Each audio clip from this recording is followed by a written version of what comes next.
যেমন মনে করেন এই ঈদে যত মানুষ মারা গেছে অ্যাক্সিডেন্টে 400-র উপরে মানুষ মারা গেছে। মনে হয় না এই যে ইরানের যুদ্ধে এত মানুষ মারা গেছে। এক একটা ভয়ঙ্কর অ্যাক্সিডেন্ট। বাসের অ্যাক্সিডেন্টটা আপনি চিন্তা করতে পারেন। বাংলাদেশে বেশিরভাগই তো ব্রিজ হয়ে গেছে, এরকম একটা খোলা ড্রাইভার, আমি তার ভুল মনে করি যে সে ভুল করছে, কিন্তু এরকম একটা ওপেন ফেরি দেওয়ার কি দরকার ছিল?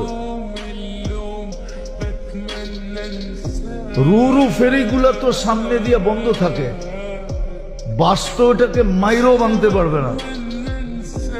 তো ফেরিও ওপেন ছিল, তাহলে এটা পড়লো কোন দিক দিয়ে? এটা কি পিছন থেকে পড়ছে? হ্যাঁ, তাহলে ওপেন ফেরিটা দেওয়া হলো কেন?